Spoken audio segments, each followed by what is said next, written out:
بسم اللہ الرحمن الرحیم نحمدہ ونصلی علی رسولہ الکریم۔ تجارت میں سچ بولنا۔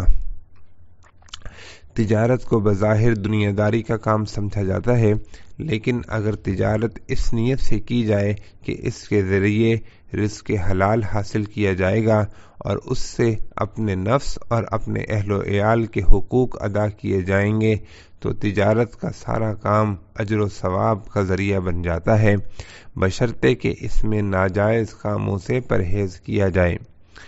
چنانچہ تجارت میں سچائی اور امانت کو اپنا معمول بنانے والے کی حدیث میں بہت فضیلت آئی ہے۔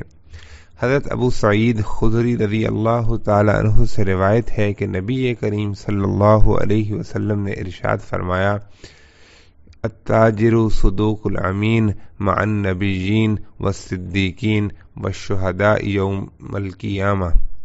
جو تاجر سچا اور امانت دار ہو، قیامت کے دن وہ انبیاء، صدیقین اور شہداء کے ساتھ ہوگا۔ اگلی آسان نیکی ہے درخت لگانا۔ مناسب جگہ پر درخت یا پودے لگانا بھی بہت بڑے ثواب کا کام ہے۔ حضرت انس رضی اللہ تعالی عنہ سے روایت ہے کہ حضرت صلی اللہ علیہ وسلم نے ارشاد فرمایا کہ جو مسلمان کوئی پودا لگاتا ہے اور اس سے کوئی پرندہ یا انسان کھاتا ہے تو وہ اس کے لیے صدقہ بن جاتا ہے، یعنی جو کوئی انسان یا حیوان اس درخت یا کھیتی سے فائدہ اٹھائے گا، اس کا ثواب لگانے والے کو مسلسل ملتا رہے گا اور یہ اس کے لیے صدقہ جاریہ بن جائے گا۔ اگلی نیکی ہے جانوروں کے ساتھ حسن سلوک کرنا۔ اسلام نے انسانوں کی طرح جانوروں کے بھی حقوق رکھے ہیں۔ جو جانور موذی نہیں ہیں ان کو بلا وجہ تکلیف پہنچانا منع ہے، یہاں تک کہ جن جانوروں کو ذبح کیا جاتا ہے ان کو بھی ایسے طریق سے ذبح کرنے کی تاکید کی گئی ہے جس سے اس کو کم تکلیف پہنچے۔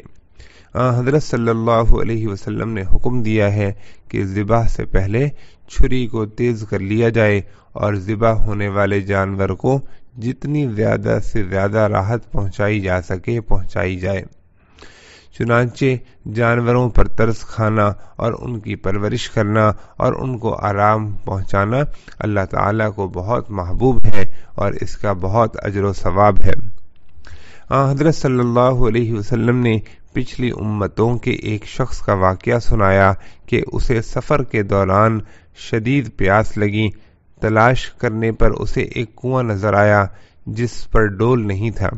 وہ کنویں کے اندر اترا اور پانی پی کر اپنی پیاس بجھائی۔ جب وہ پانی پی کر چلا تو اسے ایک کتا نظر آیا جو پیاس کی شدت سے مٹی چاٹ رہا تھا۔ اسے کتے پر ترس آیا کہ اس کو بھی ویسی ہی پیاس لگی ہوئی ہے جیسے مجھے لگی تھی۔ چنانچہ اس نے اپنے پاؤں سے چمڑے کا موزہ اتارا اور کنویں میں اتر کر اس موزے میں پانی بھرا اور موزے کو منہ میں لٹکا کر کنویں سے باہر آ گیا اور کتے کو پانی پلایا۔ اللہ تعالیٰ کو اس کا یہ عمل اتنا پسند آیا کہ اس کی مغفرت فرما دی۔ اگلی آسان نیکی ہے موذی جانوروں کو ہلاک کرنا۔ البتہ جو جانور موذی ہوں اور ان سے انسانوں کو تکلیف پہنچنے کا اندیشہ ہو ان کو ہلاک کرنا بھی نیک عمل ہے جس پر اجر و ثواب ملتا ہے۔ مثلا سانپ، بچھو کو مارنے پر بھی ثواب کا وعدہ کیا گیا ہے۔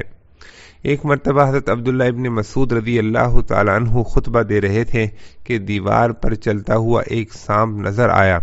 آپ نے خطبہ بیچ میں روکا اور ایک چھڑی سے سانپ کو مار کر ہلاک کر دیا۔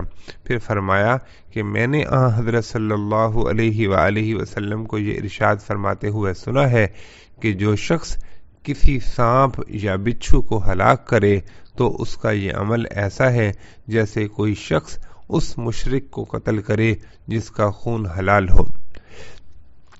اسی طرح حضرت صلی اللہ علیہ وسلم نے چھپکلی کو بھی مارنے کا حکم دیا ہے۔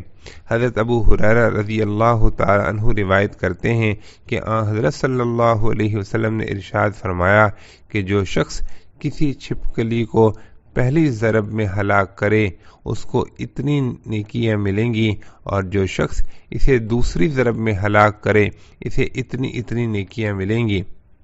اس مرتبہ آپ صلی اللہ علیہ وسلم نے پہلے سے کم نیکیاں بیان فرمائیں، اور جو شخص اسے تیسری ضرب میں ہلاک کرے اسے اتنی نیکیاں ملیں گی، اور اس مرتبہ دوسری سے بھی کم نیکیاں بیان فرمائیں۔